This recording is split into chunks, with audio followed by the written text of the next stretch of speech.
নবীজি বলেন, কোনো কথা কারো থেকে শুনে শুনে যদি বলে, যাচাই বাছাই না করে মিথ্যুক হওয়ার জন্য এটাই যথেষ্ট। এজন্য শুনে শুনে কথা বলা ঠিক নয়। 18,000 মাখলুকাত তেমনি একটি শোনা কথা। আল্লাহর মাখলুকাতের সংখ্যা আমাদের অজানা। বুধ, শুক্র, পৃথিবী, মঙ্গল, বৃহস্পতি, শনি, ইউরেনাস, নেপচুন, প্লুটো, বলকান, এই যে গ্রহগুলো, আজ থেকে 200 বছর আগের মানুষ কি এগুলোর নাম জানতো? এই মাখলুকগুলো 200 বছর আগে ছিল না, ঠিক না? কি কথা কয় না কেন? হ্যাঁ, সব হুজুরের লগে একমত হইতে হইব নাকি? হুজুর যা কয় তাই ঠিক।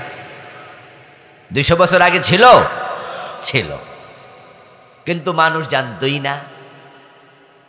এখন মহাকাশে বিভিন্ন নবযান পাঠাচ্ছে, সেখান থেকে গবেষণা করে নাসার বিজ্ঞানীরা নতুন নতুন গ্রহের সন্ধান পাচ্ছে, ভবিষ্যতে পাওয়ার সম্ভাবনা আছে।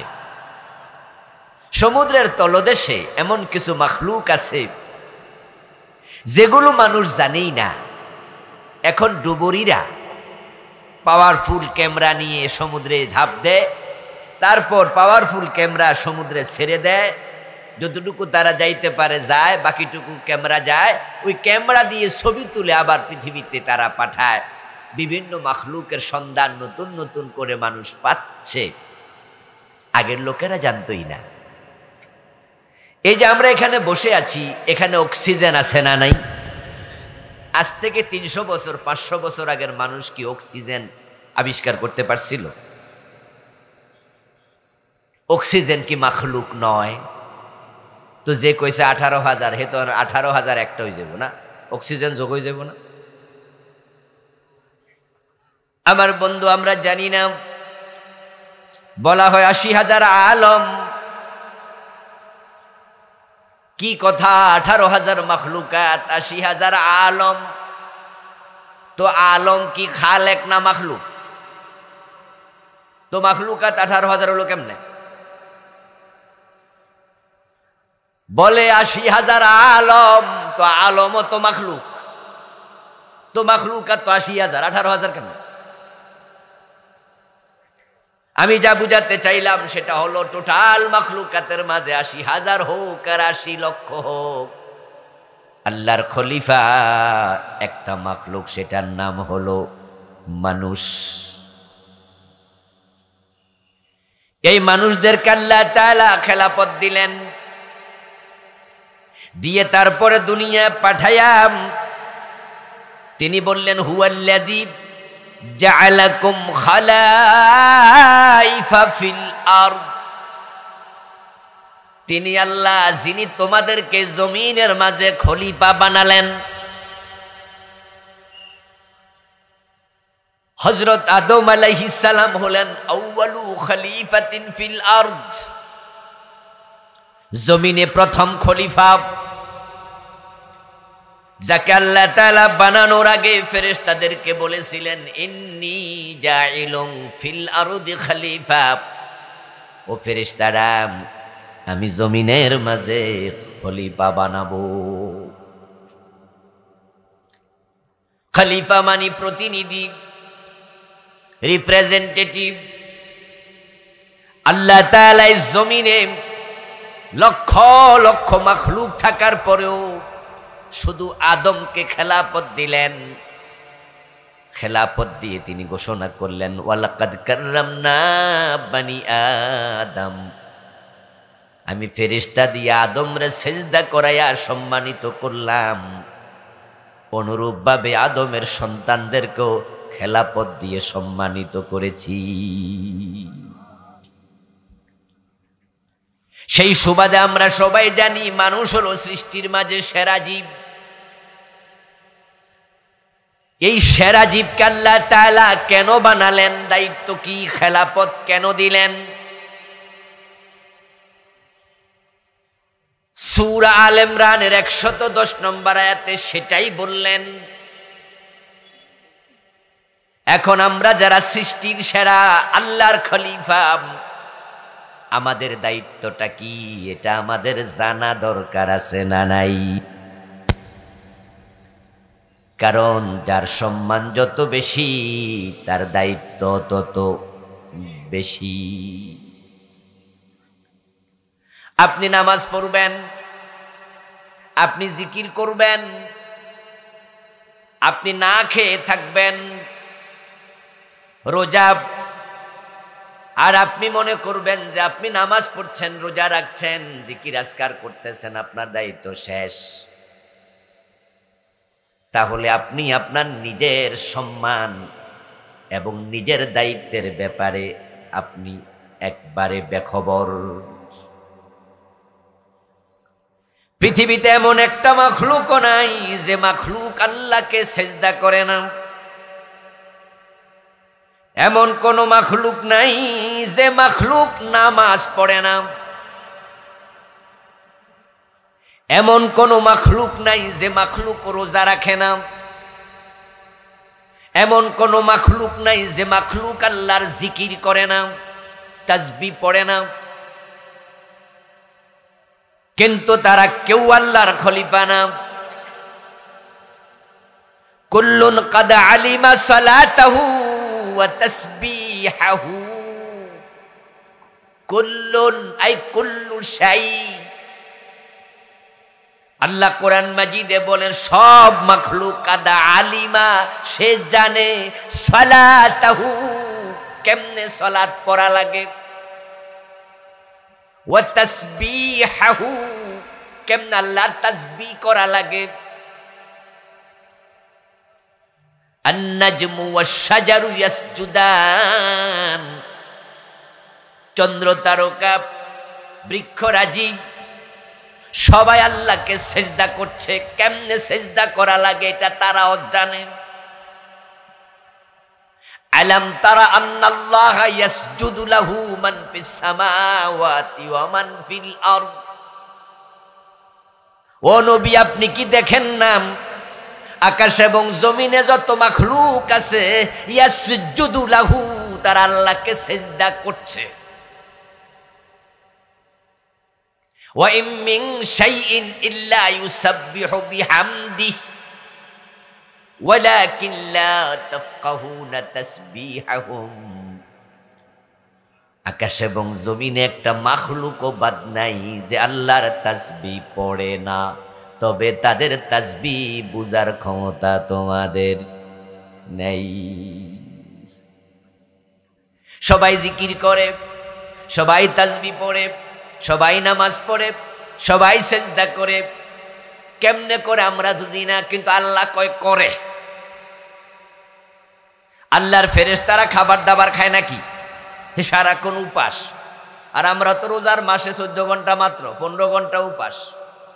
ওরা পুরা জীবন উপাস, সারাক্ষণ তাসবিহ পড়ছে ফেরেশতা।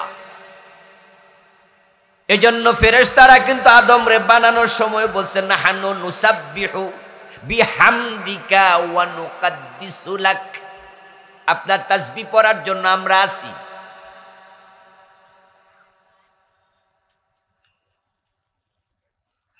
ওয়া তারাল মালাইকাতা হাফিনা মিন হাওলিল আরশ ইউসাব্বিহুনা বিহামদি রাব্বিহিম।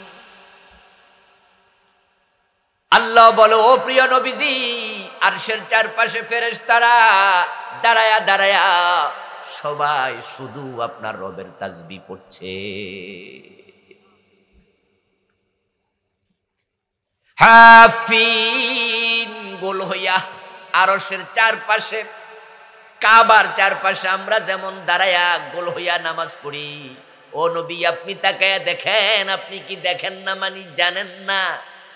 আরশের চারপাশে ফেরেশতারা আল্লাহর তাসবিহ পড়ছে সারাক্ষণ, এক সেকেন্ড বাদ নাই। ওদের কামে হলো এটা। এত তাসবিহ পড়ো তারা খলিফা না, এত সেজদা করো তারা খলিফা না। চিরদিন উপাস থাইকাও তারা খলিফা না। এখন আপনি নামাজ রোজা হজ যাকাত জিকির আজকার কয়টা কইরা আপনি কোন আমি খলিফা? আপনি বুঝেন নাই খেলাফত কি? আপনাকে আল্লাহ সৃষ্টির সেরা বানাইছে, তাই শুধু নামাজ রোজা হজ যাকাতে কয়টা আপনার দায়িত্ব না? দায়িত্ব কি? কুনতুম খায়রা উম্মাহ, আল্লাহ বলে তোমরা সৃষ্টির মাঝে সেরা, সকল মাখলুকের মাঝে সেরা, সকল প্রজাতির মাঝে সেরা। উখরিজাত লিন্নাস, তোমাদেরকে মানব কল্যাণের জন্য বানানো হয়েছে, দায়িত্ব দেয়া হয়েছে। তোমরা ব্যক্তিগতভাবে একা একা শুধু আমল করার জন্য আমি বানাই নাই।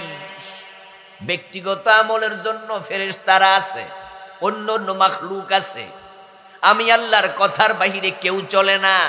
তুমি আমার কথা শুনে মসজিদে গিয়ে 5 ওয়াক্ত পড়বা নামাজ, রমাদানে হজ করবা, বছরে একবার যাকাত দিবা, এই তোমার দায়িত্ব শেষ? কয় না, এগুলোর জন্য মাখলুকের অভাব নাই, বরং তোমাকে সৃষ্টির সেরা বানাইলাম, এগুলো তোমাকে করিতেই হবে।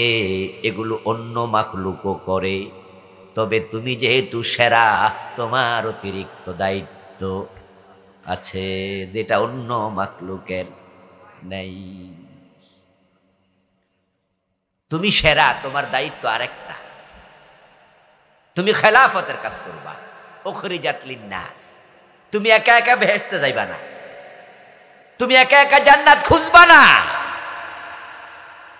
তোমাকে আমি মানুষের জন্য দায়িত্ব দিয়েছি, মানবতার জন্য বানাইছি। তুমি স্বার্থপর হবে না।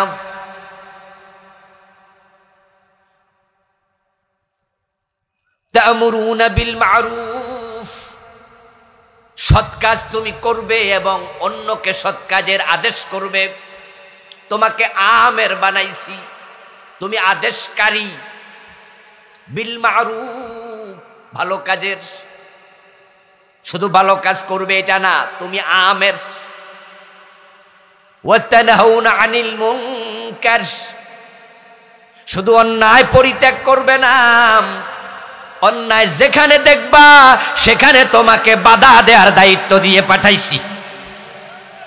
তুমি সমাজে থাকতে ওই সমাজে অন্যায় হতে পারবে না।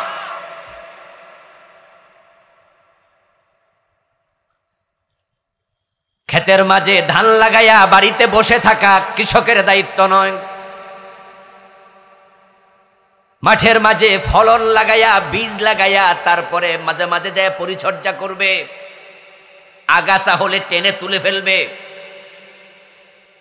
অন্যের গরু এসে তোমার ক্ষেত খায় কিনা বেড়া দেবে, যখন প্রয়োজন হয় ক্ষেতের মাঝে সার দেবে, পানি শুকাই গেলে পানি দেবে। তারপরে তুমি কৃষক, শুধু ধান লাগাইয়া বাড়ি যায় ঘুমাইয়া থাকবা, তুমি আদর্শ কৃষক না। শুধু নামাজ কালাম নিজে নিজে করবা, সমাজে সুদ চলবে, গোশ চলবে, দর্শন চলবে, খুন চলবে, জেনা চলবে, ব্যভিচার চলবে। আল্লাহর আইন বাদ দিয়া মানুষের আইনে দেশ চলবে, আর তুমি মসজিদে সেজদা ঠুকবা, এটা তোমার দায়িত্ব নয়। তুমি খলিফা। ওয়া তানহাউনা আনিল মুনকার ওয়া তু'মিনুনা বিল্লাহ, এই কঠিন কাজ তোমাকে দেওয়ার পরে আল্লাহ বলে তুমি আল্লাহর উপরে ঈমান আনবে। এই কাজগুলো যে করে প্রকৃত অর্থে সেই ঈমানদার হয়।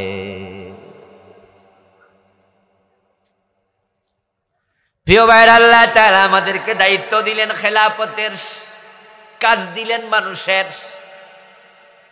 এখন বাংলাদেশের দিকে তাকান, আমরা সৎ কাজের আদেশও করি না, অন্যায় নিষেধও করি না, বরং নিজে নিজে ইবাদত করে জান্নাত খুঁজতেছি, এবং জমিনে আল্লাহর খেলাফত নাই। 53 বছরে শয়তানের খেলাফত চলছে। আমাদের বাংলাদেশে 53 বছরে আল্লাহর আইনে চলে না ব্রিটিশ আইনে চলে? এর চেয়ে বড় অন্যায় আর কি হতে পারে? এর চেয়ে বড় নিকৃষ্ট কাজ আর কি হতে পারে? জমিন আল্লাহর খলিফারা উপস্থিত, অথচ জমিন আগাছায় ভরে গেছে, পুরা জমিন আগাছায় ভরপুর, আর আল্লাহর খলিফারা বসে আছে। ভালো করে শুনুন, আল্লাহ তাআলা আমাদের বাবা আদমকে বানায়া 1 নাম্বার খেলাফত দিলেন, সকল ফেরেশতাকে দিয়ে সেজদা করালেন, আমাদেরকে সৃষ্টির সেরা ঘোষণা দিলেন। তিনি আমাদেরকে 1 নাম্বার জায়গায় রেখে আদম সন্তানকে বড় সম্মানিত করেছি, খেলাফত দিয়ে, সৃষ্টির শ্রেষ্ঠ মাখলুক বানিয়ে। সাথে সাথে আবার বললেন সুম্মা রাদাদনাহু আসফালা সাফিলিন, আবার তাদের কিছু মানুষকে আমি সবার নিচে নিক্ষেপ করে ফেলে দিয়েছি। সুম্মা রাদাদনাহু আসফালা সাফিলিন, আসফাল সবার নিচে ফেলে দিয়েছি। উলাইকা কাল আনআম, যাদেরকে নিচে ফেলে দিয়েছি এগুলো আর মানুষ না, এগুলো পশু। কাল আনআম, এগুলো পশুর মতো। বাল হুম আদাল, আরো নিকৃষ্ট। আসফাল, এর নিচে আর নাই। কিছু মানুষ যাদেরকে আল্লাহ শূকর এবং কুকুরের নিচে ফেলে দিয়েছেন, তাদেরকে বলছেন উলাইকা হুম শাররুল বারিয়া। সূরা বাইয়িনাতে বলছে এগুলো সৃষ্টির মাঝে সবচেয়ে খারাপ, সবার নিচে। আসফাল, এর নিচে আর কেউ নাই, কুত্তাও নাই, শূকরও নাই। শাররুল বারিয়া, সৃষ্টির মাঝে সবার নিচে।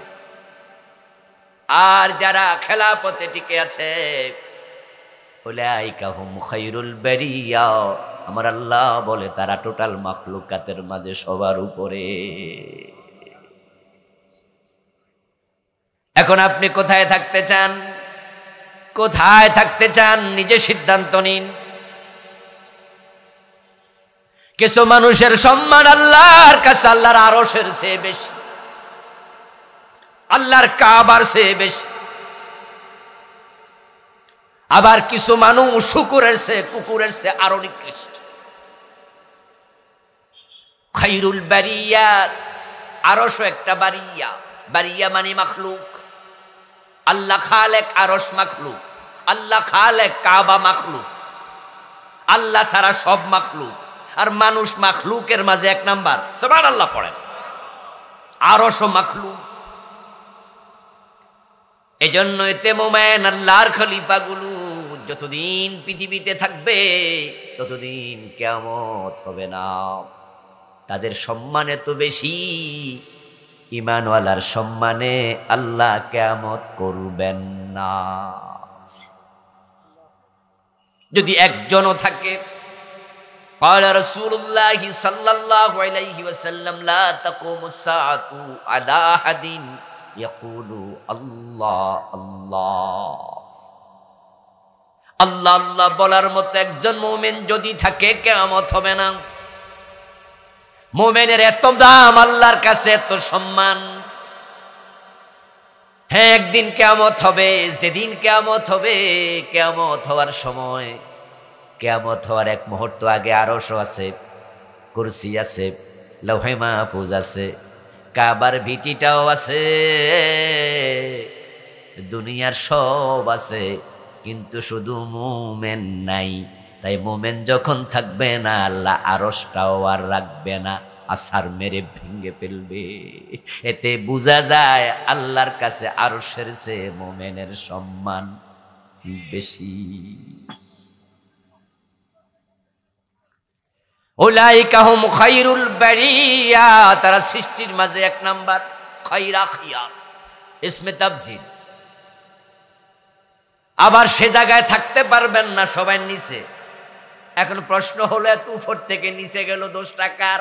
আল্লাহর না মানুষের? চুপ করে থাকা যাবে না, কথা বলেন, কনসেপ্ট বলেন।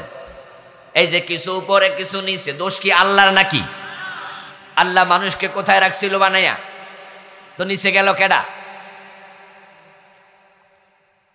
নিচে তো আপনি নিজে গেলেন, আপনার দায়িত্ব আপনি আদায় করেন নাই। এলাকার মেম্বার পাবলিক বানাইয়া দিছে, কিন্তু মেম্বারের দায়িত্ব কাম না কইরা আপনি উল্টা কাম করছেন। তাহলে জেলখানায় কি পাবলিক যাইব নাকি আপনি যাইবেন? কেন এটা করলেন?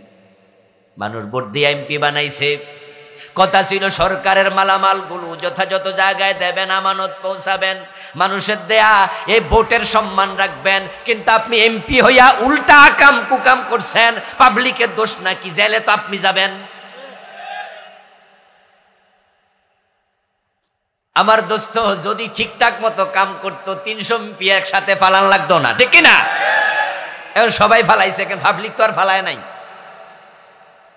পাবলিক তো ঠিকই বাংলাদেশে রয়েছে, ওরা সব গাঠি কোটা লইয়া কেন ফালাই গেছে?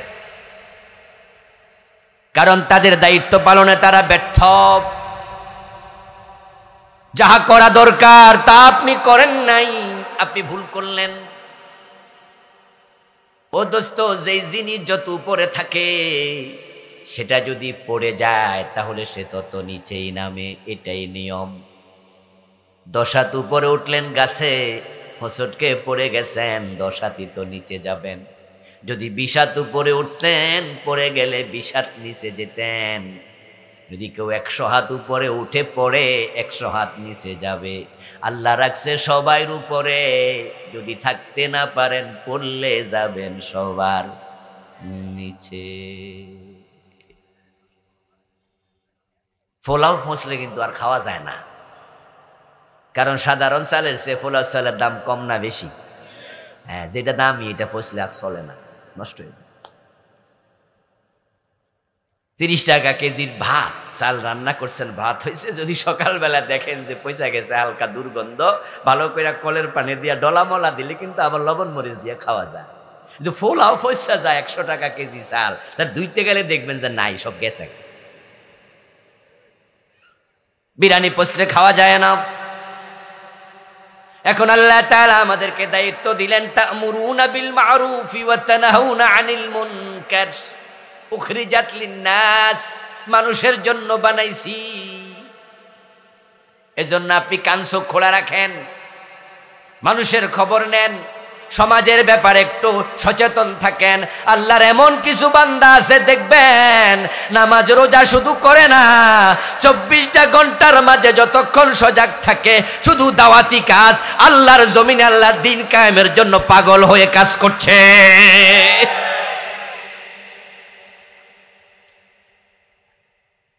তাদেরকে ধইরা জেলে দিলে জেলখানা যাইও কাম শুরু করে, ঠিক না?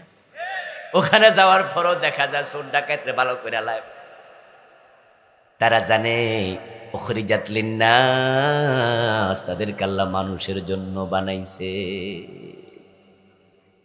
আপনাকে লয়ে বিব্রত রহিতে আসে নাই কেহ অবনি পড়ে, সকলের তরে সকলে আমরা, প্রত্যেকে আমরা পরের তরে।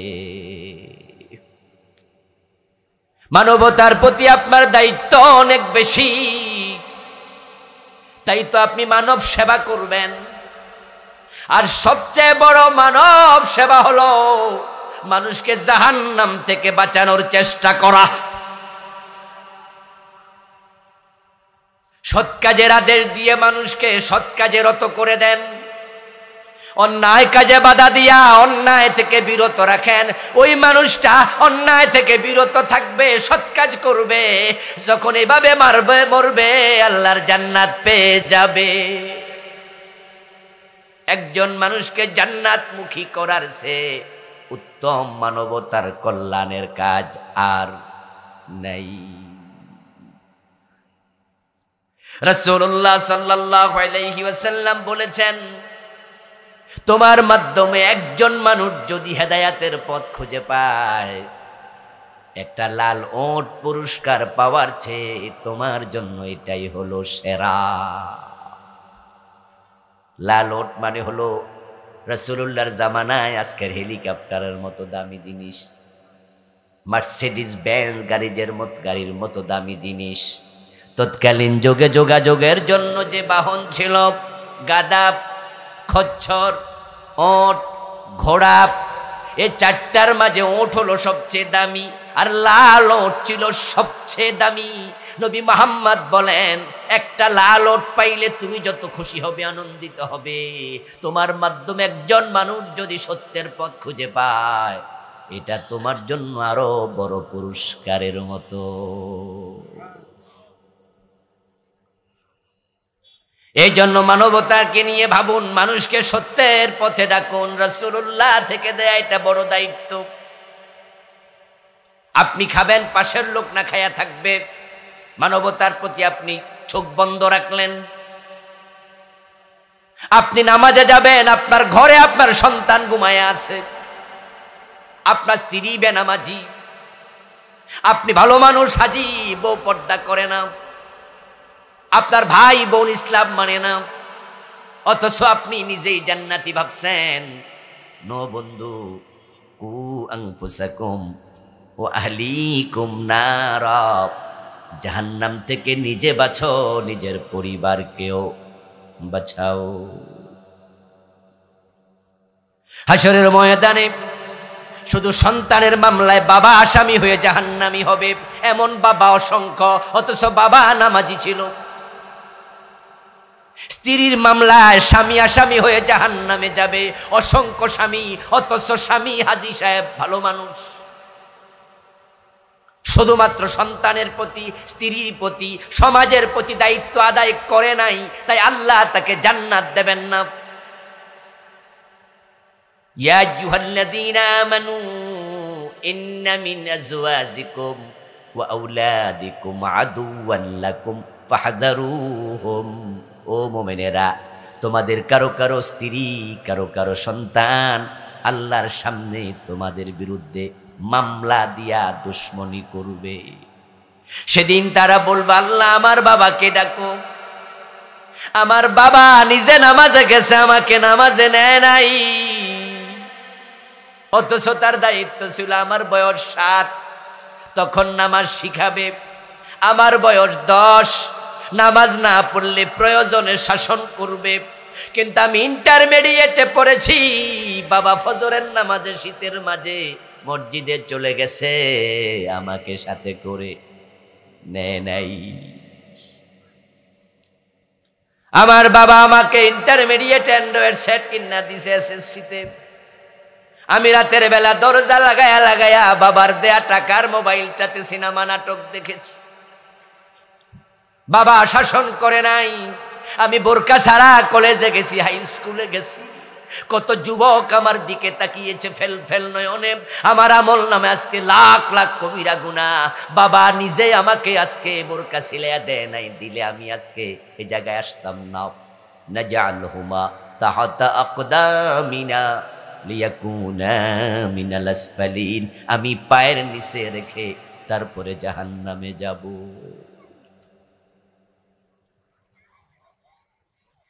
ও বন্ধু আমার, আপনাকে আমাকে মামলার আসামি হওয়া লাগবে। সমাজের খবর নেবেন না, মানুষের ব্যাপারে আপনি চোখ বন্ধ করে রাখবেন। আল্লাহর সামনে হাজির হয়ে বলবেন, আল্লাহ আমারে জান্নাত দেও। আল্লাহ বলবেন, কেন? 10 টাকা চাইছিলাম ওষুধ কিনতে, দেও নাই, জান্নাত পাবা কেন? ক্ষুধায় কাতর ছিলাম, খাবার চেয়েছিলাম, খাবার দেও নাই, আজকে জান্নাত চাও কেন? কোন মুখে চাও? ফিরিয়ে দিয়েছিল সেদিন। ছোটকালে আপনারাও কবিতা পড়ছেন, আমিও পড়ছি, মনে করছি কবির কল্পনা বিলাস। পরে কামেলে উঠে বুখারী খতম করতে গিয়ে দেখি কবির কথা নয়, হাদিসে কুদসি। হাসরের দিন বলিবেন খোদা, হে আদম সন্তান, তুমি মোর সেবা করনি, যবে চিনো রোগে অজ্ঞান। বলিবে মানুষ, হে প্রভু করো তার, আমরা কেমনে লইব তোমার পরিচর্যার ভার। বলিবেন খোদা, দেখনি মানুষ কেঁদেছে রোগের ঘোরে, তারি শুশ্রূষা করিলে তুমি সেটাই পাইতে মোরে। ফাইন্নাল্লাহা ইয়াতাকাব্বালুহা বিয়ামিনিহি সহিহ বুখারীর riwayat, নবী মুহাম্মদ বলেন, যদি একটা খেজুর, এক টুকরা খেজুর তুমি গরিবের হাতে তুলে দাও হালাল কামাই থেকে, গরিবের প্লেটে পড়ার আগে আল্লাহ নিজের ডান হাত বিছায়া দেয়। উখরিজাত লিন্নাস, মানুষের জন্য বানাইছে। ওয়াল্লাহি লা ইউমিন, ওয়াল্লাহি লা ইউমিন, ওয়াল্লাহি লা ইউমিন মান লা ইয়ামান জারহু বাওয়াকাহু।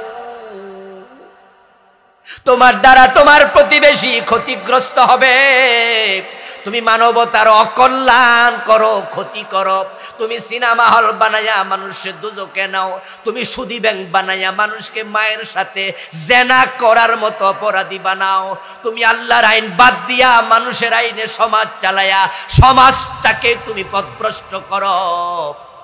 এই জাতীয় কাজ যদি তুমি করো, যার ক্ষতি থেকে মানুষ বাঁচে না, আল্লাহর কসম সে মুমিন না। সমাজে সিনেমা থাকবে, আপনি চুপ করে থাকবেন। সমাজে অনাচার থাকবে, আপনি চুপ করে থাকবেন। ভালো করে শুনুন, আস-সাকিতু আনিল হাক্কি শায়তানুন আখরাস, যারা অন্যায় দেখার পরেও কথা বলে না, চুপ করে থাকে, সবগুলা বোবা শয়তান, সব বোবা শয়তান। তুমি নামাজ পড়বে, সমাজে নামাজ কেন কায়েম হবে না? الذين مكناهم في الأرض يقاموا الصلاة وآتوا الزكاة وأمروا بالمعروف ونهوا عن المنكر। যখন কোন ভূখণ্ডে মুসলমান ক্ষমতা পায়, আল্লাহ তাআলা সূরা আল হাজে বলেন, আমি মুসলমানদেরকে 4টা আদেশ দিলাম। 1 নাম্বার, তারা নামাজ কায়েম করবে। 53 বছর মুসলমান দেশটা চালায়, যদিও 47 থেকে আমাদের হাতে ভূখণ্ডটা আল্লাহ দিয়েছে। সিরাজউদ্দৌলার পতনের পর 190 বছর ভূখণ্ডটা আমাদের হাতে ছিল না, ইংরেজরা চালাইছে। আল্লাহ দয়া কইরা 1947-এ এই ভূখণ্ড আবার মুসলমানের হাতে ফিরাইয়া দিছে। এটা মুসলমানের নামেই আলাদা হইছে, হিন্দুদেরটা হিন্দুস্তান, মুসলমানেরটা পাকিস্তান।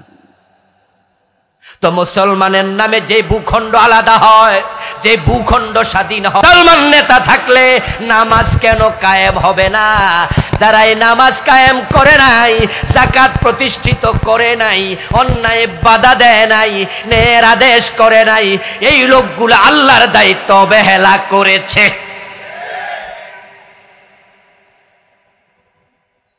এখন আপনারা আমার সামনে যারা আছেন, সে অবহেলাকারীদের আপনারা অনেকে আছেন যারা তাদের ভোটার, তাদের ডোনার, তাদের সাপোর্টার, যারা 53 বছর বাংলাদেশ চালাইলো, নামাজ কায়েম করলো না, চোর ধরে হাত কাটলো না, ডাকাত শুলে দিল না, জেনা করলে পাথর মারলো না, মদ পান করলে 80 বেদ দিল না। আলা লাহুল খালকু ওয়াল আমরু, সৃষ্টি যার, আইন চলবে শুধুই তার, এই বিধানটার ধারে কাছেও গেল না। আপনি নিজে দেখেন, নিজেই জানেন, তারপরও আপনি তারে ভোট দেন, তাকে ডোনেট করেন, তার মিছিলে আপনি যান, তাকে সাপোর্ট করেন, অথচ আপনি নামাজি, অথচ আপনি হাজি। তারপর দায়িত্বকে শুধু নামাজ আর রোজা, মানবতার দায়িত্ব আল্লাহ আপনাকে দিয়ে সেরা মাখলুক বানাইছে, আল্লাহ বলে নাই? পুরা মানবতাকে নিয়ে আপনাকে ভাবতেই হবে। মানুষ যখন মানুষের জন্য হয়, তখন আরশের মালিক আল্লাহ তার জন্য হয়ে যায়। আর রাহিমুনা ইয়ারহামুহুমুর রহমান, যারা জমিনওয়ালার জন্য হয়, রহমান আল্লাহ তার জন্য হয়। মানুষের প্রতি দয়া দেখাও, দয়া দেখাও।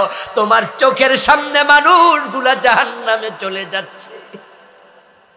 এই দেশটা জাহান্নামে মানুষকে নেয়ার জন্য গত 15 বছর কত রকমের চেষ্টা নেতারা করছে, কল্পনা করতে পারবেন না। তারা সংবিধানে ঢুকাইছে, বইয়ের মাঝে ঢুকাইছে জনগণ সকল ক্ষমতার উৎস,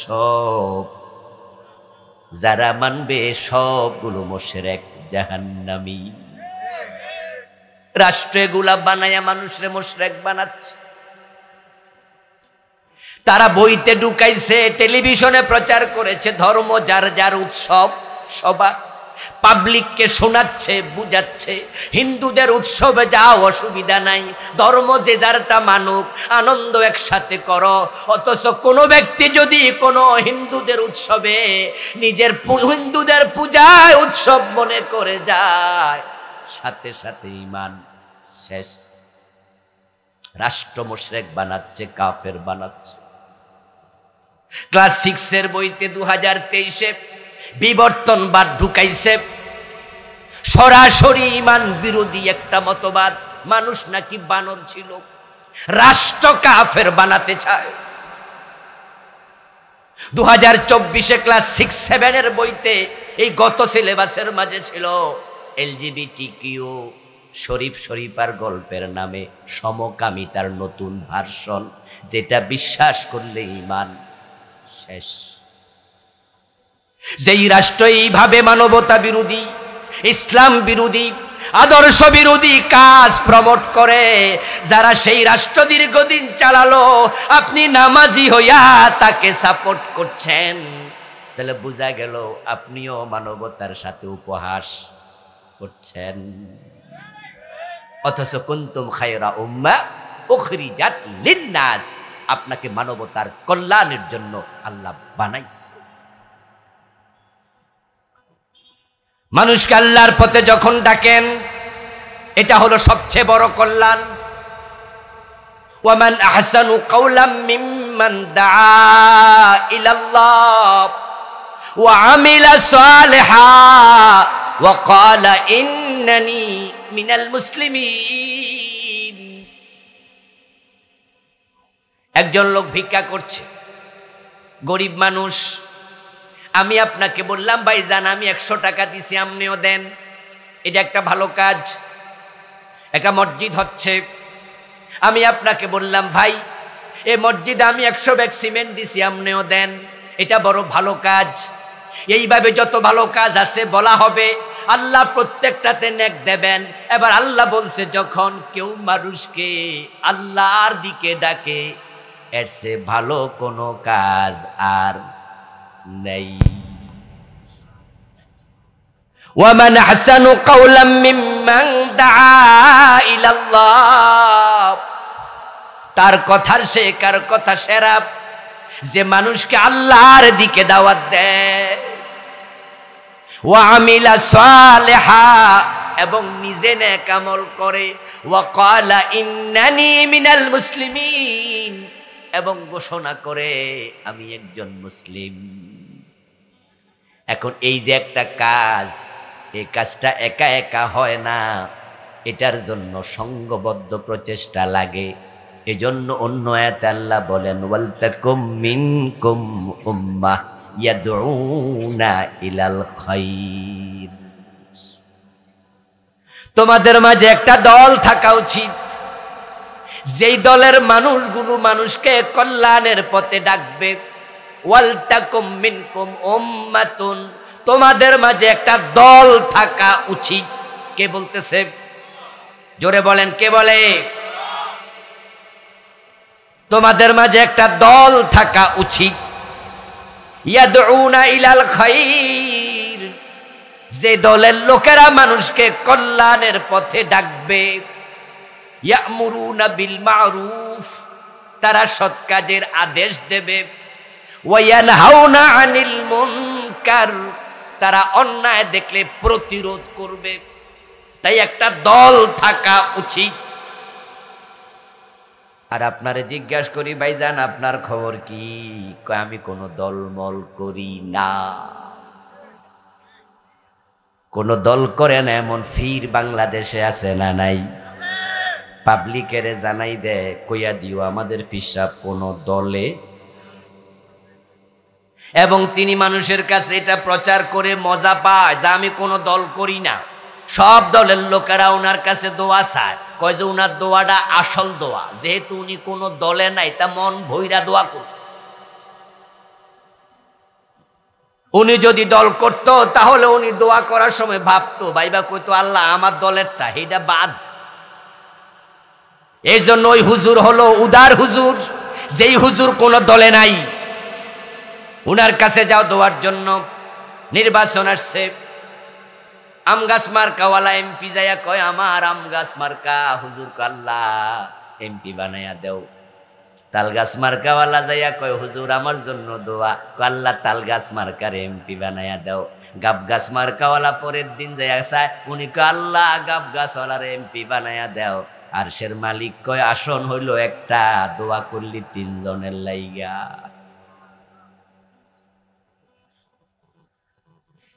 সবার থেকে সুবিধা নেয়ার জন্য কিছু আলেম, কিছু ফির, কিছু বক্তা, কিছু মসজিদের খতিব, কিছু নামাজি, কিছু হাজি আজকের মাঠেও আছে, আমি কোনো দল করি না। অথচ আল্লাহ নিজে দলের কথা বললেন, ওয়ালতাকুম মিনকুম উম্মাহ, তোমাদের মাঝে একটা দল থাকবে, ওই দল মানুষকে জাহান্নামের দিকে ডাকবে না, ব্রিটিশ আইন প্রতিষ্ঠা করার জন্য ডাকবে না, সিনেমা হল সুদী ব্যাংকের দিকে ডাকবে না, ইয়াদউনা ইলাল খাইর, ওই দলের লোকের আল্লাহর কোরআনের পথে মানুষকে ডাকবে। এমন দল বানানোর জন্য কে বলছে?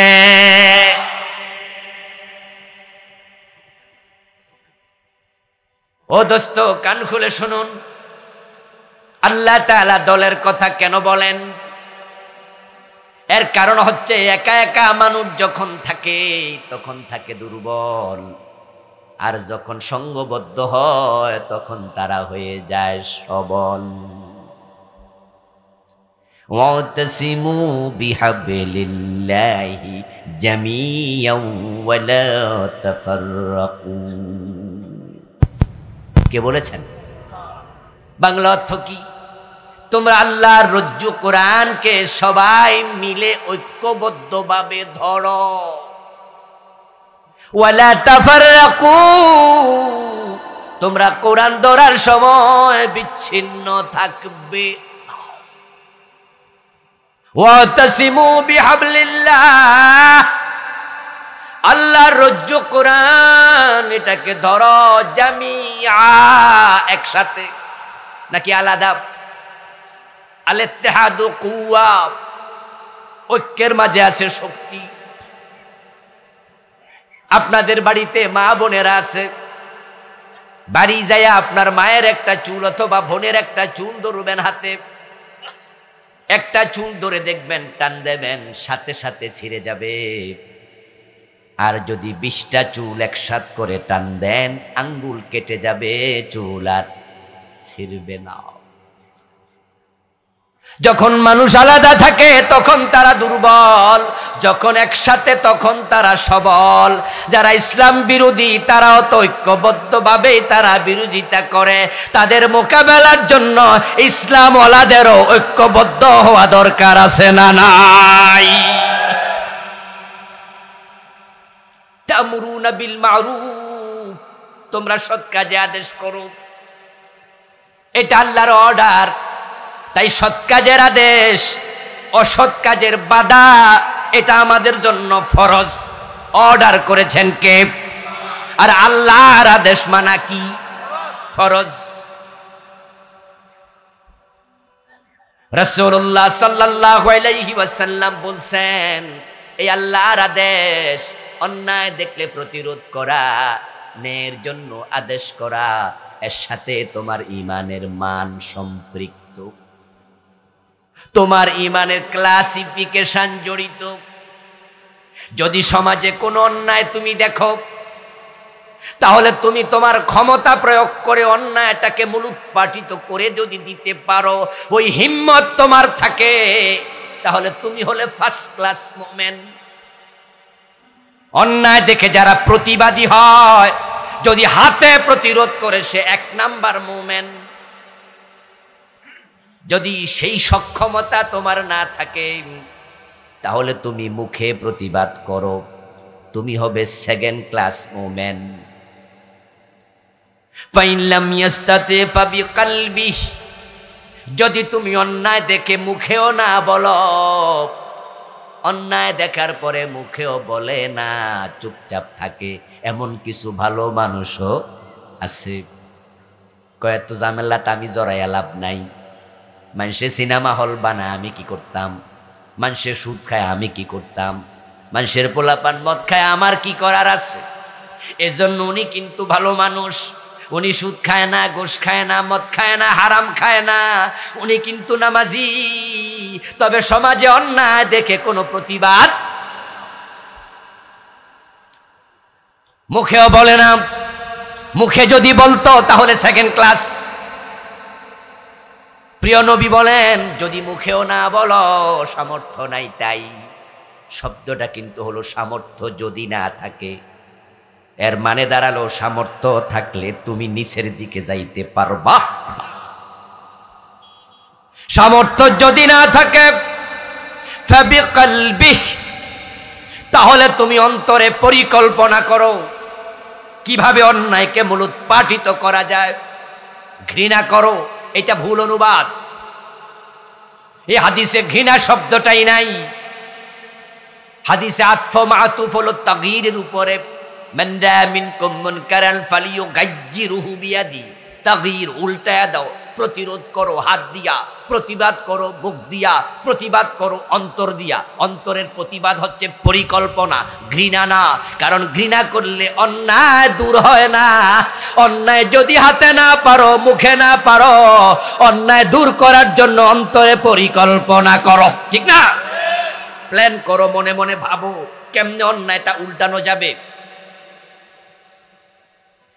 এবার প্রিয় নবী আপনার ইমানের ক্লাসিফিকেশন করে বলছেন, ওয়াযালিকা দাফুল ঈমান, যারা অন্তরে পরিকল্পনা করে তারা হলো সবচেয়ে দুর্বল ঈমানদার। এবার বলুন তো, যাদের অন্তরে পরিকল্পনা নাই তাদের খবর কি? অন্য হাদিসে রাসূল বলছেন, হ্যাঁ, লাইসা ফি কলবিহি মিসকালু হাববাতিন মিনাল ঈমান, যে সমাজে অন্যায় দেখার পরে অন্তরে পরিকল্পনা করে না, তার অন্তরে সরিষা পরিমাণ ঈমানও নাই। সমাজ অন্যায় ভরপুর হবে আর আপনি তাহাজ্জুদ গুজার হবেন, এসব লাভ নাই। আপনি সৃষ্টির সেরা, এটা আপনার স্পেশাল দায়িত্ব। সূরা আল ইমরানের 110 নম্বর আয়াত আল্লাহ দায়িত্ব দিছে, তা'মুরুনা বিল মা'রুফ ওয়া তানহাউনা আনিল মুনকার। এই দায়িত্ব আপনাকে আল্লাহ দিয়েছে, পালন করতেই। হাদিসে সাওহাল্লাহু ইলা জিবরিল আন আকলি বিমাদিনাতা কাযা বিআহলিহা। একবার আল্লাহ তাআলা জিবরিল আমিনকে বললেন, জিবরিল যাও অমুক এলাকা অধিবাসী শুদ্ধ উল্টায়া দিয়ে আসো। জিবরিল আমিন আসলেন, ওই এলাকা অধিবাসী সহ উল্টায়া দেবেন। ওখানে গিয়ে দেখতে পান আল্লাহর এক বান্দা নামাজে রত, সালাম ফিরায়া জিকিরে রত। জিবরিল আমিন অপেক্ষা করছেন দেখি কি করে। দেখে আল্লাহর বান্দা একের পর এক নামাজ পড়ছে। জিবরিল আমিন তার আমল নামা ঘাটলেন, দেখি আমল নামায় কি আছে। আমল নামা দেখে জিবরিল অবাক হয়ে গেলেন। সাথে সাথে তিনি বলেন, ইয়া রব্বি ইন্না ফীহিম আবদাকা ফুলানা লাম ইয়াসিকা তারফাতা আইন। ও আমার রব, যে এলাকা উল্টানোর জন্য আপনি পাঠালেন, ওই এলাকায় এসে দেখি আল্লাহর এক বান্দা, আপনার এক বান্দা আছে তাদের মাঝে, যার আমল নামায় দেখলাম 1 সেকেন্ডের জন্য কোনো গুনার কাজ নাই। লাম ইয়াসিকা তারফাতা আইন। চোখের পলক পড়তে যতটুকু সময় লাগে, সে সামান্য সেকেন্ডের জন্য আপনারও বাধ্য হয় নাই। এখন জমিন যদি উল্টায়া দেই, এই গজবের মাঝে তো সেও পড়ে যাবে। এখন তাকে কি করব আল্লাহ আপনি বলুন। আরশের মালিক জবাব দেয়, আকলিভা আলাইহি, জমিনটা আগে তার মাথার উপরে উল্টাও। ওয়া আলাইহিম, তারপরে এবার পাবলিকের মাথার উপরে উল্টাও, তারে সিরিয়াল 1 নম্বরে দাও। ফাইন্না ওয়াজহাহু লাম ইয়াতামাআর ফি সাআতান কাত্তু। আল্লাহ তাআলা কারণ বর্ণনা করেন, জিবরিল শোনো, জমিনের মাঝে অসংখ্য অন্যায় অনাচার ছিল, এই অপরাধ দেখেও কোনোদিন রাগে তার চেহারা লাল হয় নাই। আমার প্রিয় ভাইয়েরা বলুন তো, আপনার বাড়ি দখল করতে যদি কেউ আসে, আপনি বাড়ি তারে দিয়া চলে যাবেন না প্রতিবাদ করবেন? ঘরে চোর ঢুকলে আপনি চোরের বলবেন আসেন, নাকি প্রতিবাদ করবেন? তো আপনার দেশটা 53 বছর বেঈমানেরা শাসন করছে, জালেমেরা দেশ চালাচ্ছে, কোরআন বিরোধীরা চালাচ্ছে, আর আপনি চুপচাপ আছেন। দেশটা শয়তান নিয়ে গেল, বুঝা গেল সম্পদের মায়া আছে, বাড়ির মায়া আছে, ইসলামের মায়া কলিজায় নেই। আরেকজন আপনার বাড়ি আইসা দখল করলে চেহারা লাল হয়ে যাবে, শরীর গোস্বা আসবে, জমিন আমার, আমার জমিনে তুমি হাল চাষ করার কে? বলবেন না, এই আমার জমিনে তুমি হাল চাষ করো, আমার বাড়িতে তুমি আইসা ওয়াল তোলো, আমার জমিতে আমার বাড়িতে তুমি ধান লাগাও। আপনি রেগে ফেটে যাবেন, চেহারা লাল হয়ে যাবে, কিলাকিলি মারামারি শুরু করে দেবেন। আর পুরাটা জমিন 53 বছর ব্রিটিশ আইনে চালাচ্ছে, আল্লাহর আইন মোটেও নাই। আল্লাহর বান্দা, তোমার চেহারা লাল হয় না। ও জিবরিল, তার মাথার উপর উল্টায়া দাও জমিন। এমন বান্দা, এমন খলিফা আমার প্রয়োজন। ওয়াত্তাকু ফিতনাতাল লা তুসিবান্নাল্লাযীনা যালামু মিনকুম খাসসা। আপনারা মনে মনে ভাবছেন আমি তো অপরাধ করি না, আল্লাহ আমারে শাস্তি দেবে কেন, আমারে আযাব দেবে কেন? ওই হাদিস দিয়া বোঝা যায় অন্যায় দেখে চুপ থাকা এটা বড় অপরাধ, এটা মহা অপরাধ, বোবা শয়তানের কাজ।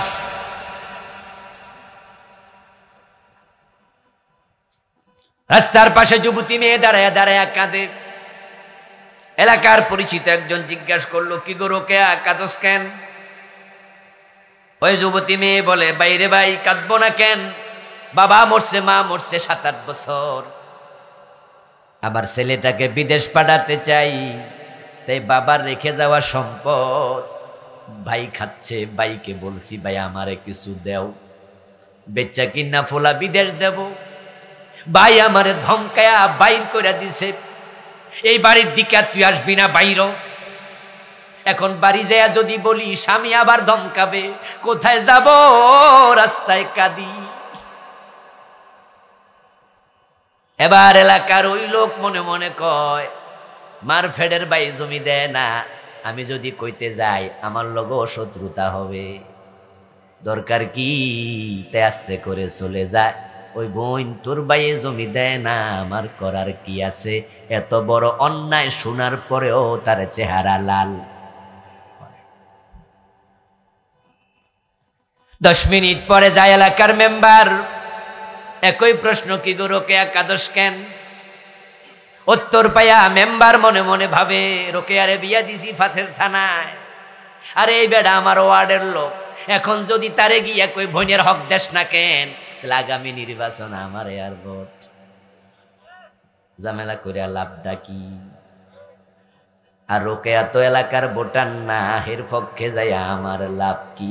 আস্তে করে মেম্বার চলে যায়, বলে যায়, মায়ের পেটের ভাই জমি দেয় না, আমি কি করতাম? এই সমাজে অন্যায় দেখতে দেখতে আমাদের সয়া আজকে সমাজে অন্যায়ের সয়লাভ করে ফেলেছে। অন্যায় যেখানে, প্রতিরোধ যদি সেখানে হয়, অন্যায়কারী থামতে বাধ্য হবে।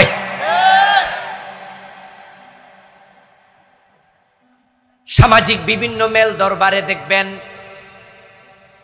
100 জন মানুষ হাজির, তার মাঝে নেতা টাইপের 4-5 জন, তারা তলে তলে ঘুষ খাইয়া মেলে আইসা, দরবারে আইসা এমন কথা বলে যেটা খোলা চোখে বোঝা যায় কথাটা অন্যায়, কিন্তু তারা নেতা, তাই বাকি 90 জন চুপ।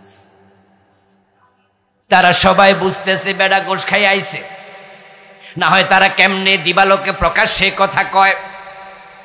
এখন কথা বললে তো আবার বেটা আমার দুশ্মন হবে, তা আমি কইয়া লাভ কি, তাই চুপ করে থাকে। ঠিক ঘুষ খাইয়া উল্টায়া দেয় বিচার। যদি ওই 90 জন কথা বলতো জালেমগুলো থামতে বাধ্য হতো, কিন্তু না, দরকার নাই। এই যে আপনি অন্যায় বাধা দিলেন না, আপনি বাড়ি চলে গেলেন, যাওয়ার সময় আসরের নামাজটা মসজিদে পড়ে গেলেন, মনে মনে ভাবছেন জান্নাতের চাবি নামাজ, পাইয়া গেছি জান্নাত। না না, কুনতুম খায়রা উম্মাতিন উখরিজাত লিন-নাস। ওই যে রাস্তায় দাঁড়ায়া দাঁড়ায়া রোকে আমি এটা কাঁদে, আল্লাহ কয় আল্লাহর বান্দা, তোরে আমি ওই মাইয়াটার কল্যাণের জন্য বানাইছি। ও মেম্বার, তুমি রোকে আর চোখের পানির মূল্যায়ন করো নাই। ওই মেয়েটার ভাই জালেম, আর তুমি জালেমের পক্ষ নিয়ে চুপ থাকলা, তুমিও আর এক জালেম। কথা বলো না তুমি, বোবা শয়তান। ওই মানবতার কল্যাণের জন্য বানাইছি। আমার প্রিয় ভাইয়েরা, আল্লাহর গজব থেকে বাঁচো, আযাব থেকে বাঁচো। অপরাধের কারণে যদি সমাজে আযাব আসে, তাহলে যারা অপরাধ করে না, আল্লাহ কোরআনে বলে আমি গজব থেকে তাদেরকেও ছাড় দেই। অতিবৃষ্টি, অনাবৃষ্টি, খরা, দুর্ভিক্ষ, টর্নেডো, ঘূর্ণিঝড়, ভূমিকম্প, আসমানি গজব, প্লেগ, এই মহামারী, কয়দিন আগে করোনা, এগুলো সব আমাদের হাতের কামাই। জহরাল ফাসাদু ফিল বাররি ওয়াল বাহর বিমা কাসাবাত আইদিন নাস। এই করোনায় কত পীর সাহেবও মারা গেছে, কত নামাজি মানুষও মারা গেছে। জমিনে যখন অন্যায় বেড়ে যায়, আসমান থেকে গজব নেমে আসে। প্রিয় নবীজি সাল্লাল্লাহু আলাইহি ওয়াসাল্লাম বলতেছেন, দুনিয়ার মানুষেরা হলো সবাই একটি নৌকার যাত্রীর মতো। নৌকায় যাত্রী উঠতো, রাসূল উদাহরণ দিচ্ছেন। একদল দোতলায় সিট পেল, আর একদল নিচতলায়। পানি পানের জন্য একটা ড্রাম আছে, সেটা দোতলায় রাখা আছে। নিচতলার লোকেরা মাঝে মাঝে পানির জন্য দোতলায় যায়, কিন্তু দোতলায় যারা বসে আছে পাতা আল্লাহ বিহ, রাসূলুল্লাহর বলা শব্দ। দোতলার মানুষেরা কোনো একজন পানির জন্য গেছে নিচতলা থেকে, তারা বিরক্ত হইছে। বিরক্ত হইয়া কষ্ট পাইয়া কইছে, ও মিয়া, তুমি নিচতলা থেকে বারবার পানির জন্য কেন আসো? আর ওই লোকটা ছিল একটু ঘাটতেরা প্রকৃতির। সে কয়, ঠিক আছে, দোতলায় পানির জন্য আসলে বিরক্ত হও, আমিও দেখাই দিমু পানি কার কাছে বেশি আছে। ফাখাযা ফাসান ফাজআলা ইয়ানকুরু ফি আসফালিস সাফিনা। প্রিয় নবীজি বলছেন, সে একটা কুড়াল সংগ্রহ করলো, তারপরে নৌকার নিচে আবার কাটতে শুরু করলো। উপরে দোতলার লোকের আওয়াজ শুনতেছে, ঠুক ঠুক ঠুক ঠুক আওয়াজ। উঠাইলো, যা তো দেখ নিচে কিসের আওয়াজ। সে নিচতলায় এসে দেখে বেডা নৌকা ছিদ্র করতেছে। ফাকালা মা লাকা ইয়া ফুলান। আয়েশা কয়, মিয়া কি করতেছ? ও জবাব দেয়, কেন দেহ না কি করি, পানি বাইর করি। তোমাদের কাছে গেছিলাম পানির জন্য, তোমরা বিরক্ত হইছো, তো আমিও দেখাচ্ছি পানি কার কাছে বেশি। নবীজি কি চমৎকার উদাহরণ দিলেন। এবার বলতেছে, এই বেটা আবার দোতলায় গিয়ে খবর দেয়। দোতলার লোকেরা যদি খবর শুনে বলে, নিচতলা ছিদ্র হইলে আমাদের কি, আমরা তো আরামে আছি। কিছুক্ষণ পরে বেডাও ডুববে, তারাও ডুববে। আর যদি তারা এসে তার হাত থেকে কুড়ালটা কেড়ে নিয়ে যায়, তাহলে তারাও বাঁচবে, ওই বেটাও বাঁচবে। ঠিক আমাদের দেশও তাই। আমরা মনে করি অন্যরা অপরাধ করে আমাদের কি, কিন্তু গজব আসলে কেউ বাঁচবে না। জাতিকে জাহান্নাম থেকে বাঁচানোর জন্য আমরা ইসলাম ওয়ালারা কোরআনের আইনের কথা বলি।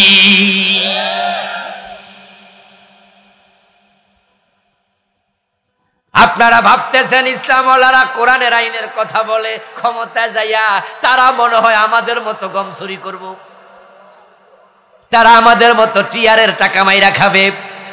2 জন মন্ত্রী এ দেশ 3টা মন্ত্রণালয়ে 5 বছর দায়িত্ব পালন করেছে। ওই 2 জন মন্ত্রীর দিকে তাকায়া দেখো, 5 বছর 1 টাকা মেরে খাওয়ার ইতিহাস নাই।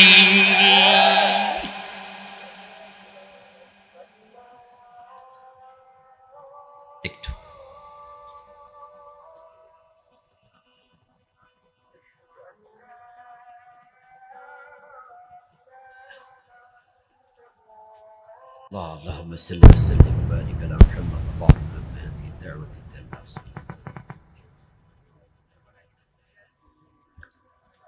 এটা জিকির করুন লা ইলাহা ইল্লাল্লাহ লা ইলাহা ইল্লাল্লাহ লা ইলাহা ইল্লাল্লাহ লা ইলাহা ইল্লাল্লাহ মুহাম্মাদুর রাসূলুল্লাহ।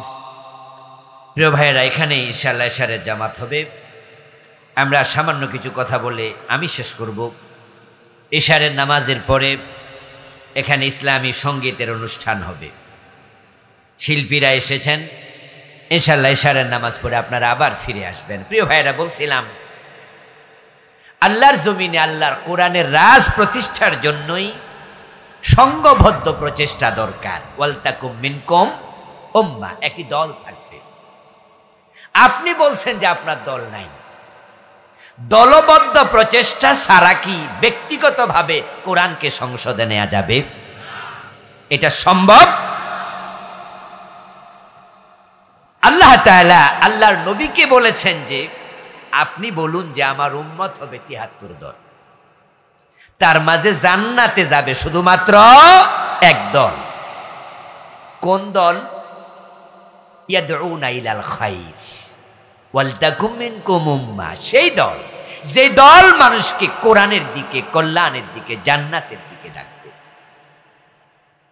কিছু মানুষ আছে যারা দলবদ্ধ কিন্তু তারা একদিনও জান্নাতের দিকে ডাকে না, তারা উল্টা ডাকে। মান দাআ বিদাওয়াল জাহিলিয়া, রাসূল বলছে যারা জাহিলিয়াতের দিকে ডাকে, কোরআনের উল্টা দিকে ডাকে,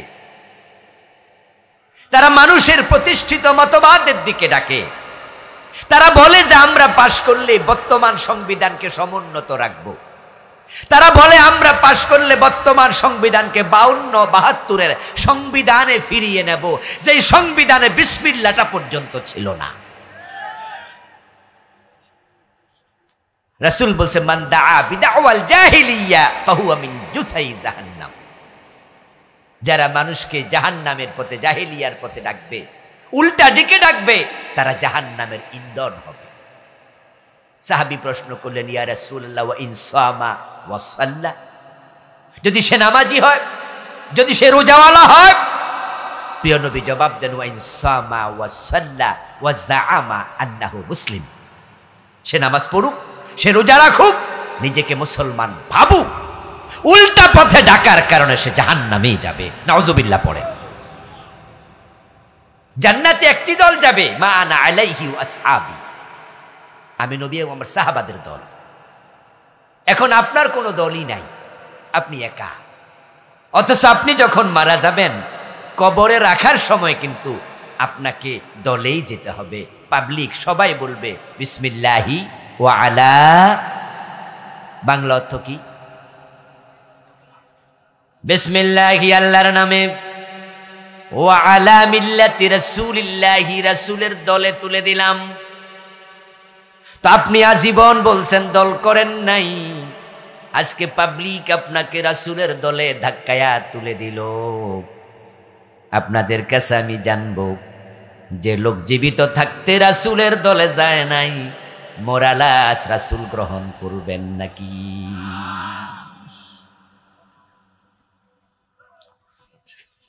রাসূলুল্লাহ দলে আপনাকে আসতেই হবে। মরার আগে যদি না আসেন, পাবলিক ধাক্কায়া মরার পরে কিন্তু দেবেই।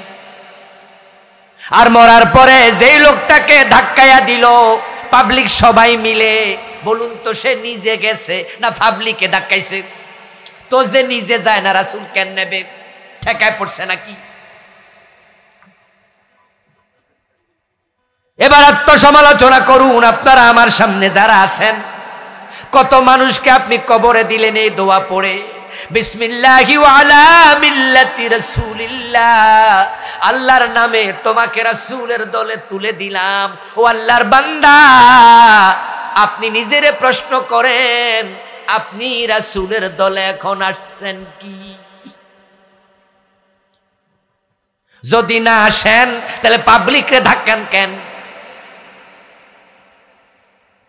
লিমা তাকুলুনা মা লা তাফআলুন কাবুরা মাকতান ইনদাল্লাহি আন তাকুলু মা লা তাফআলুন।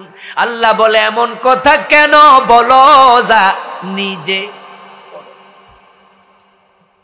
কাবুরা মাকতান ইনদাল্লাহ, এটা আল্লাহর কাছে বড় গুনাহ।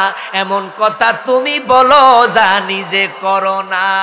তাহলে কবরে যদি আল্লাহর দলে রাসূলের দলে মানুষরে তুলে দেন, আপনি এই দোয়া পড়েন, আপনার নিজের রাসূলের দলে কোরআনের দলে আসা দরকার আছে না নাই? চলে আসেন, চলে আসেন। সুযোগ এবার আসতেছে। জুলাই বিপ্লব, আগস্ট বিপ্লবের পরে বাংলাদেশে কোরআনের আইন কায়েমের একটা সম্ভাবনা দেখা দিছে। এই 53 বছরে যা আমরা পাই নাই, সে সম্ভাবনার দ্বার এবার উন্মোচিত হয়েছে। আলহামদুলিল্লাহ। প্রধানমন্ত্রী চলে গেলেন না বলে, তাই তার সাথে জড়িত সংবিধানের ধারাগুলো নিজে নিজে স্থগিত হয়ে গেছে। মন্ত্রী পরিষদের সদস্যরা পালিয়ে গেলেন, তাদের সাথে জড়িত সম্পৃক্ত মন্ত্রী পরিষদের সাথে যা আছে সব ধারা নিজে নিজে স্থগিত। 300 এমপি পালাইয়া গেল, সাথে সাথে তাদের সাথে জড়িত সকল ধারা স্থগিত। সংবিধান অনেকটাই এখন অর্ধেক অকার্যকর। আমরা ধাক্কা মারলে এটা পুরা সরে যাবে। কোরআনকে সংবিধান বানানো যায়।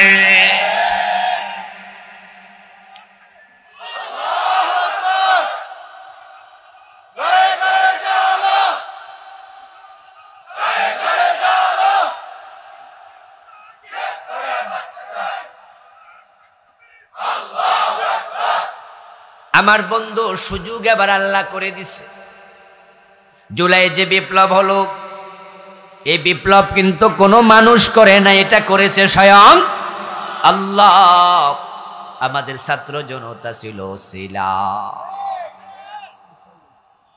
কারণ জুলাইয়ের 1 তারিখে যখন আন্দোলন শুরু হলো ভালো করে, তাদের দাবি ছিল সংস্কার, কোটা সংস্কার। রাষ্ট্রের সরকার পরিবর্তনের চিন্তাও মাথায় ছিল না। তারা বলছে আমাদের চাকরিতে কোটাটা একটু সংস্কার করে দেন। প্রধানমন্ত্রী যদি তখন বলতো ঠিক আছে, তাহলে কোনো আন্দোলন হইতো? সরকার চেঞ্জ দূরের কথা, আন্দোলনই তো হইতো না। যেটা উঠছিল ওইটা ছিল ঘামাসি, কিন্তু চুলকাইলে যে ক্যান্সার হইয়া রুগী মরে যাবে, রুগী ভাবেই নাই। এর আগে কত বড় বড় আন্দোলন উনারা দমাই দিছে, কোনো ব্যাপারই না। আর এটা তো ছিল ফোলাফানের আন্দোলন। দাদারা ফেল, বাপেরা ফেল, চাচারা ফেল, ফোলাফান 100 নাম্বার পাইয়া পাস করে দিছে কেডা? আসমানের মালিক। যখন গুলি হলো, তারা রাস্তায় নামলো। আমি তো অবাক হই। 28 অগাস্টে ঢাকাতে কত বড় সম্মেলন হলো। 3-4টা ককটেল ফুটানোর পরে এই 28 অক্টোবর, গত 28 তারিখে কত বড় সম্মেলন ঢাকায়। কয়টা ককটেল ফুটছে আর সব নেতা কর্মী সব পালাই গেছে। আর অগাস্ট বিপ্লব যারা ঘটাইল তারা বুক ছিটিয়ে গুলি নিয়েছে। আজীব, কেউ ফলায় না। পুলিশ বলতেছে স্যার গুলি দিলেই তো এক দুইটা মরে, বাকিটি খারাই থাকে। গুলি শেষ হয়ে যায়, তারা সরে না, ঠিক কিনা? আজীব, পিচ্ছি পিচ্ছি পোলা পান, 10 বছর 12 বছর আছে। ওদের বুকের মাঝে আল্লাহ এমন হিম্মত এবার ঢুকে দিছে যে এবার যা ঘটাবো আমি আল্লাহ, তোরা সামনে যা। সেটাই ঘটে গেল। তবে হ্যাঁ, একবারে 5 তারিখ পর্যন্ত অগাস্টের বাংলাদেশের একজন মানুষও বলে নাই সরকার পালিয়ে যান, বলেছে পদত্যাগ, ঠিক না? 9 দফা যখন 1 দফা হলো, দাবিটা কি ছিল?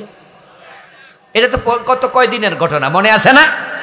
কি বলছে? পালাই যান। কেন পালাবে? তারা তো দেশের লোক। অন্যায় যদি করে দেশে আইন আছে, আদালত আছে, বিচার হবে, প্রয়োজন ওরা মুক্তি পাবে, না হয় তারা জেল খাটবে। নেতারা জেল খাটার ইতিহাস কি বাংলাদেশে নতুন?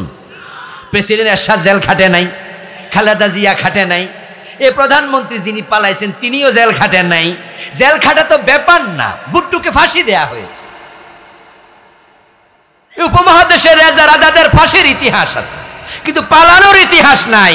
805 বছর আগে রাজা লক্ষণ সেন পালাইছে, আর এবার এবিডি পালাইছে। আমরা কেউ কিন্তু পালাইতে বলি নাই, ছাত্ররা কেউ বলে নাই। পালানোর কারণ আছে, আরশের মালিক দেখেছে জুলুমটা বেশি হয়ে গেছে, এই জালেমকে দেশে রাখা যায় না।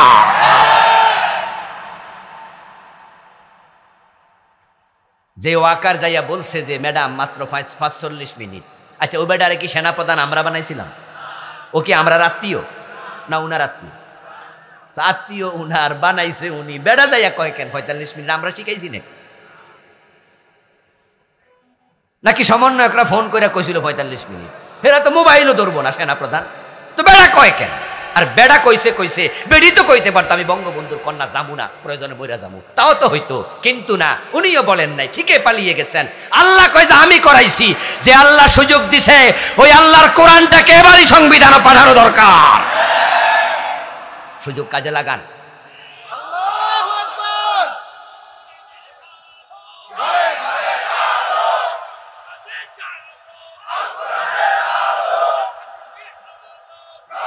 আমার প্রিয় ভাইয়েরা, আল্লাহর কোরআনকে এবারই সংবিধান আমরা বানাতে চাই।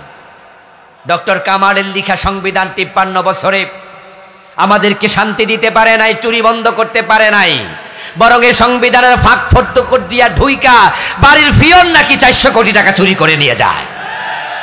এদেশের টাকা চুরি করে কানাডায় বেগম পাড়া তৈরি হচ্ছে। এটা থামাতে হবে। জাতিকে অর্থনৈতিক মুক্তি দিতে হবে, আল্লাহর জান্নাতের দিকে ডেকে নিতে হবে। সেজন্য যা দরকার সেটা হচ্ছে আল্লাহর জমিনে কোরআনের বিজয়ের আন্দোলন করা দরকার। সেটা একা সম্ভব নয়, সম্মিলিত শক্তি দরকার। আমরা কি বিচ্ছিন্ন থাকবো না? একাত্ম হব, ঐক্যবদ্ধভাবে আন্দোলন করতে কোরআনের পক্ষে রাজি আছেন না নাই? তা'মুরুনা বিল মারুফ ওয়া তানহাউনা আনিল মুনকার। উল্টা চলবেন, আল্লাহ একসানে যাবে। আবার সুযোগ বারবার আসে না। নূহ আলাইহিস সালামের বউ উল্টা চলেছে, আল্লাহ জাহান্নামে ফেলেছে। লূত নবীর বউ উনার কওমের সাথে ঐক্যমত্য পোষণ করেছে। আল্লাহ জমিন যখন উল্টায়া দেয়, বলছে লূত বউকে সাথে নিবা না, রেখে যাও। লূত আলাইহিস সালামকে আল্লাহ ফেরেশতা দিয়া পাঠাইয়া অর্ডার করছে, বউকে সাথে নিবা না। তোমার বউ তোমার সাথে একমত হয়নি, ওই কওমের সাথে একমত ছিল।